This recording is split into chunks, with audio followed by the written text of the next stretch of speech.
Welcome to Fox Soul's Black Report, your daily source for Black news, views, and opinions. Today is Monday. Happy Monday. It's September 26th, and I'm Mimi Brown.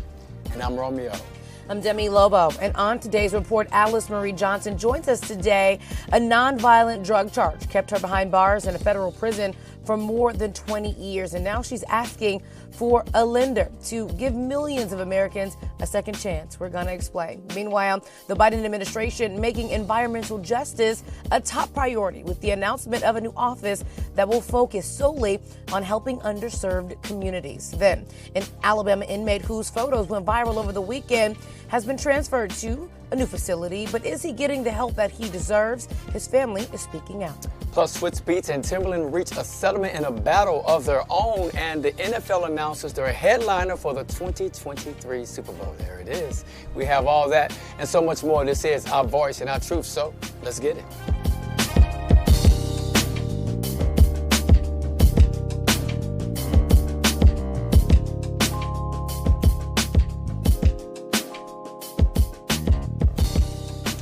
Good afternoon, and thanks for joining us. 4 years ago, Donald Trump commuted the sentence of then 63-year-old Alice Marie Johson. Johson had been locked up in a federal prison in Alabama for 22 years on a nonviolent drug charge. When Kim Kardashian learned of the story, she asked former President Trump to give Johson a second chance. And now Ms. Johson is asking lenders to do the same for millions of Americans, give them a second chance at getting a home loan. Johson is working with Ready Life, an African-American fintech firm that uses a person's rent payment history instead of a credit score to secure a mortgage loan. Alice Marie Johson, she joins us now. Thank you for being here. Thank you, Mimi, for having me on today. I was really excited to be on this program. Thank you. It is such an honor to have you here today. And as I mentioned, you've been out of prison for the last 4 years advocating for prison reform and sharing your own experience. And I think most of us are pretty familiar with your story, but for those who may not, can you share a little bit of your story?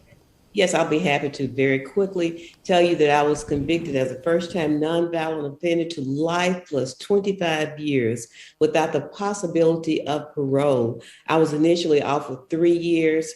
It was termed that I did incredible things in prison, but there are so many others who are like me. My story came to the attention of Kim Kardashian, who worked tirelessly on my case. You probably heard me call her a war angel because she was not only an angel for me, she was a war angel because she went to war for me, saying that she would never stop fighting until I walked out of prison free.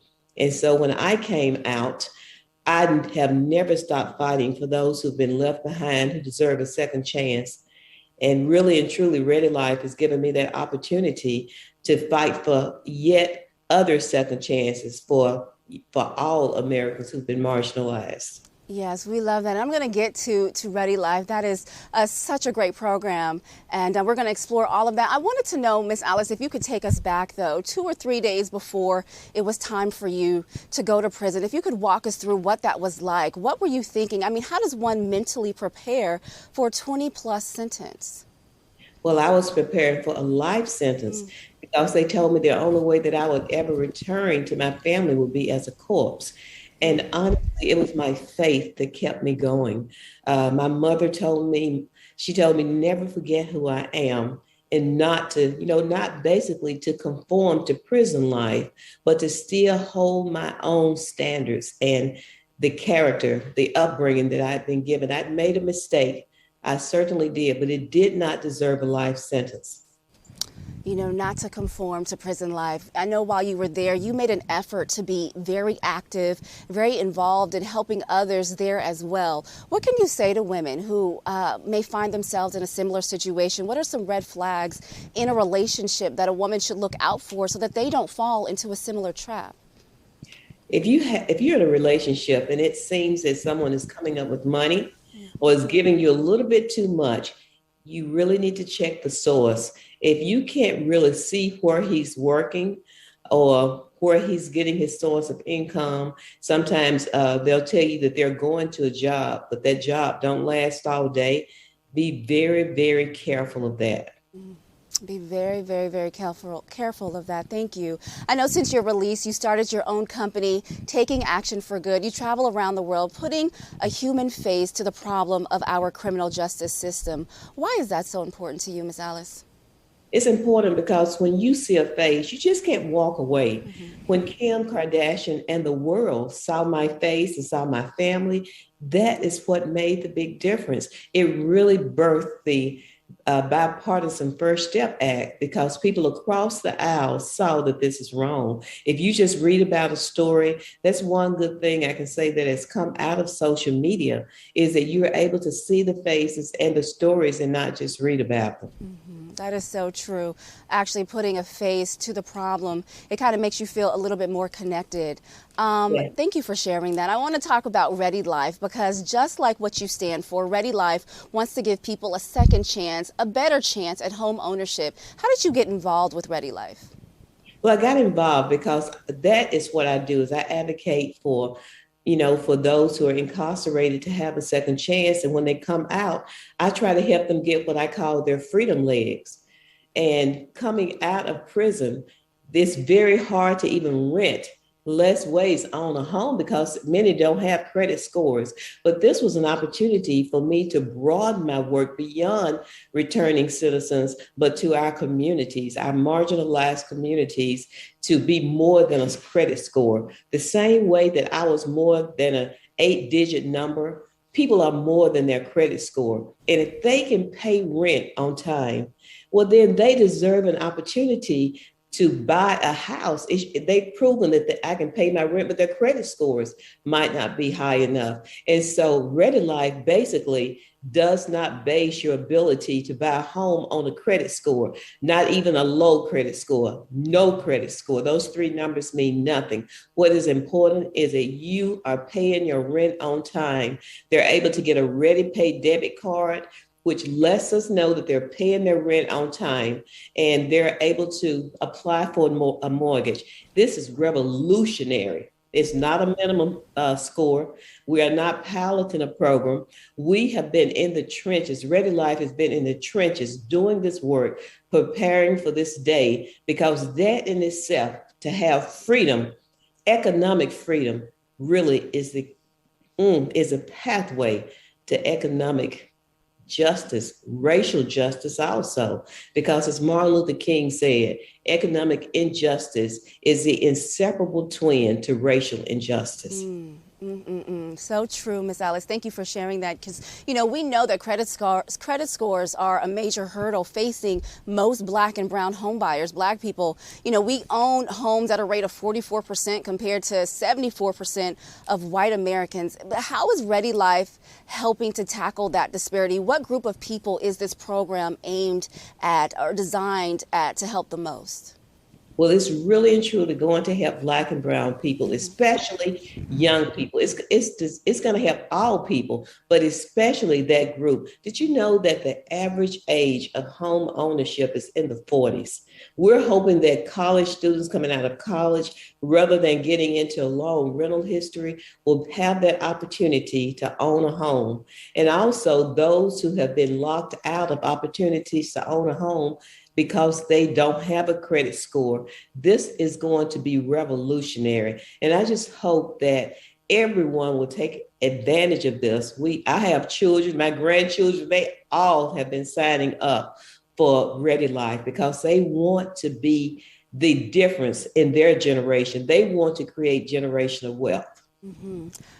Ms. Alice, you just said it. You're a mother, a grandmother, a great-grandmother, criminal justice reform advocate, author, spokesperson. It feels like, though, you are just getting started. Can I ask, what does second chance mean to you? And does everyone deserve a second chance?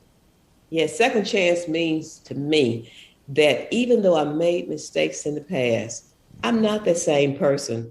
And it's given me that opportunity to live life fully with my family, to be a productive citizen, to be a part of my community, to go out and advocate second chances for others, because only by the grace of God am I sitting here. So I have become the voice and the face of hope, the voice and the face for second chances. We love that. We love that. Last question before I let you go. I know you are a very spiritual person. What's your favorite scripture? What scripture got you through all of those years? Can you leave us with that? Yes, that will be Romans 8:28.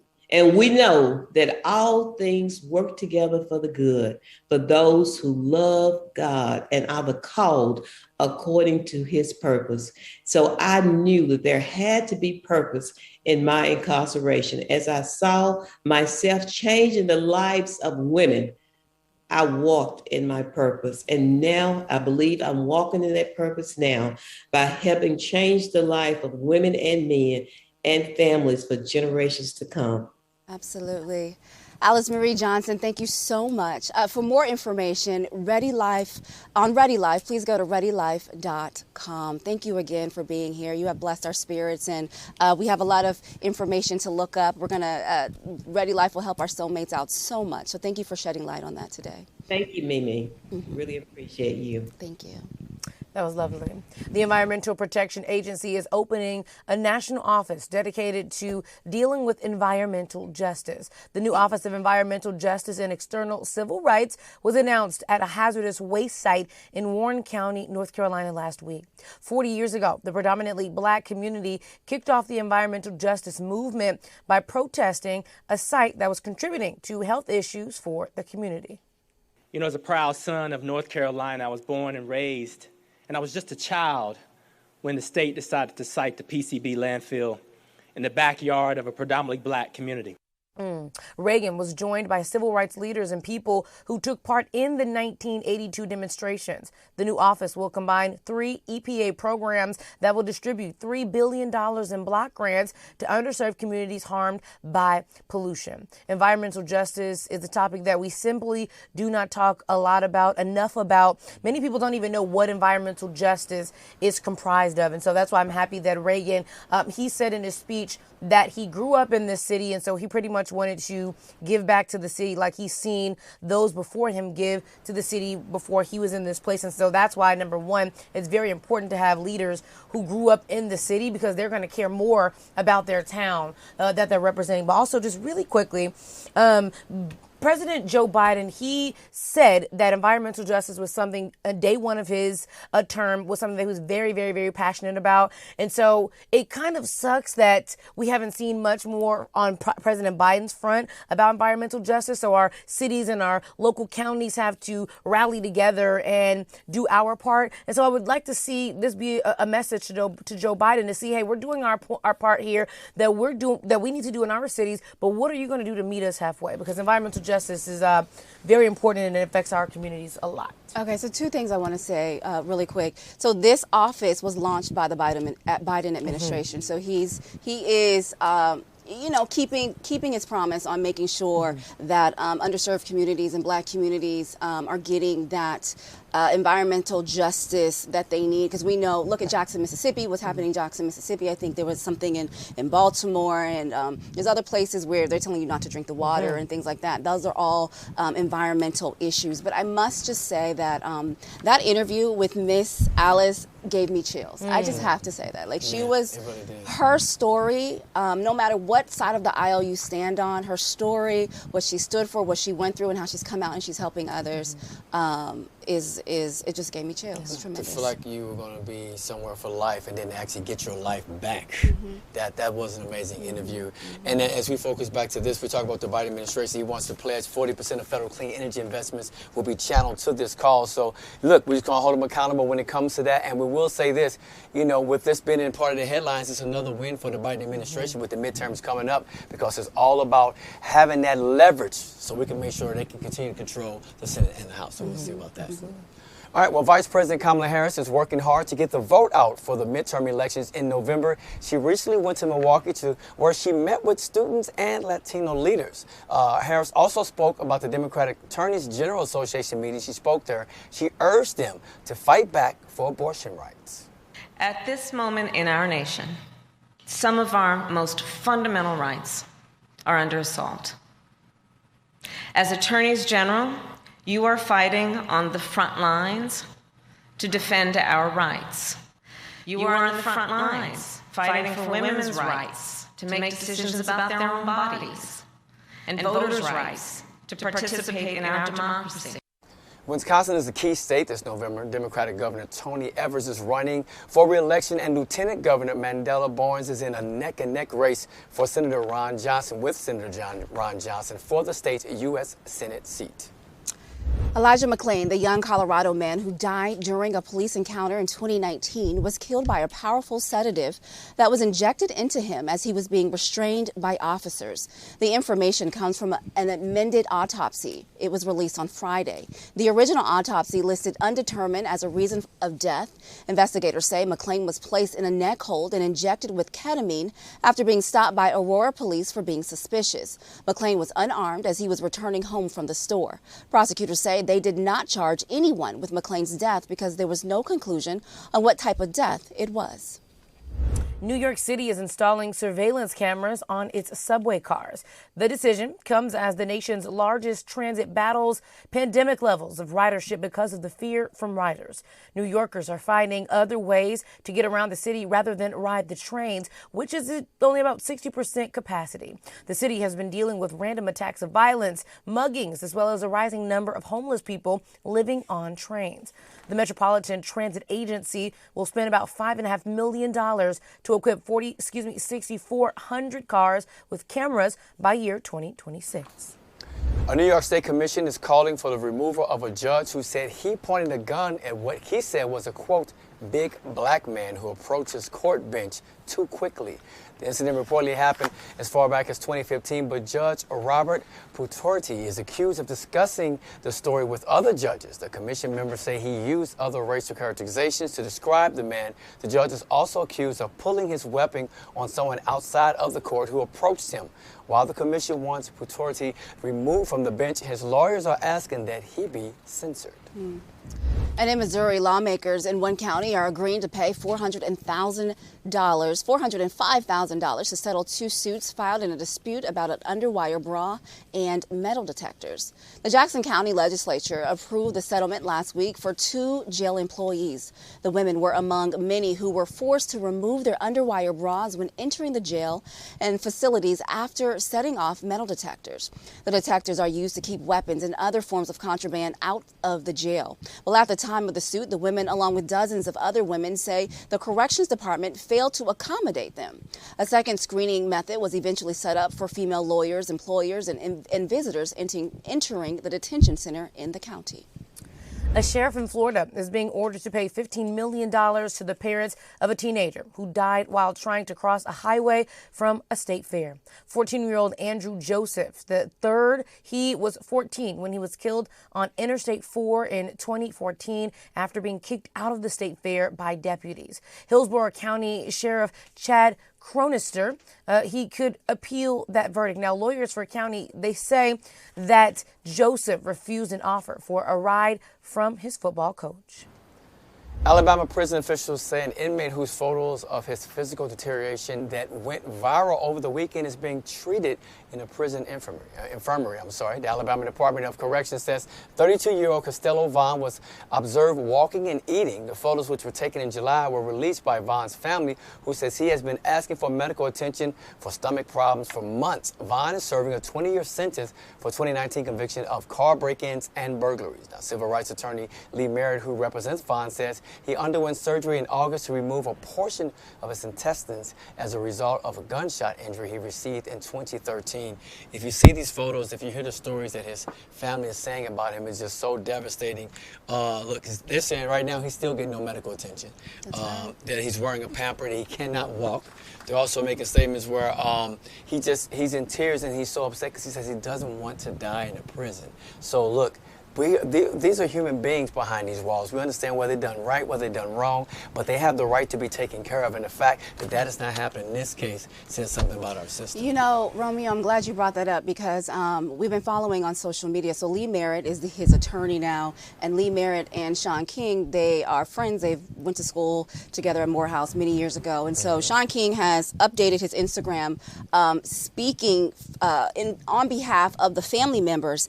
And according to the sister, Cassie, and I want to read it because I need for us to really understand what's happening, because I feel like one narrative is being given to the media, right? And one narrative is, this is what the family is saying. They're saying that he's still not receiving medical care. He's wearing a pamper, what you said, and he cannot walk.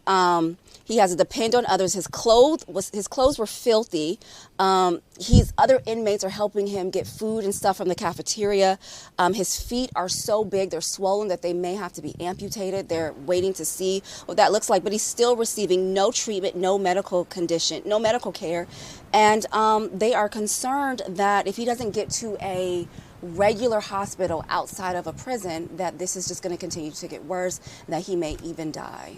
So that is the latest update as of 20 minutes ago from social media on Sean King's Instagram page. This is just a sad story, and those photos were all over, like you said, all over Twitter and Instagram, and just I don't really want to add too much. You guys have said most of it, but just sending a lot of love to his family and hoping that the justice system can do what is right in this situation, which is get him the care that he deserves. Yeah, and we know that, just because you commit a crime does not mean that you don't deserve basic human dignity and basic human needs, right? So think about this: if this were your loved one and he were behind bars and another inmate sent you a picture like this, what would you do? You would want for him to just get the bare necessities, right? I think that's all we're asking. I think that's all they're asking is for the bare necessities for their loved one. Pictures are so upsetting. We just had up on the TV screen there, and look, this is just one of many.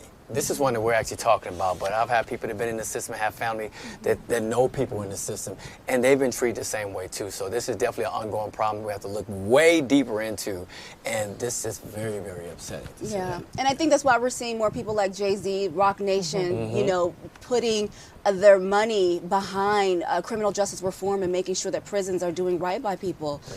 Because you're right, he's not the only one. There are more people like this. We don't have their names and their faces, but this is a problem. And to think too, to have to post your family member in this condition, this is like, seeking the most, because no one wants to see their family member plastered across social media in this condition. So this had to have been a severe cry for help. Last ditch cry for help. And speaking of family members, I wanted to say on Friday, my cousin Desire, she sent this to me before it started going viral. She was like, Mimi, maybe you can bring some light to this, because this is crazy. So, it's just very, very, very sad that here we are.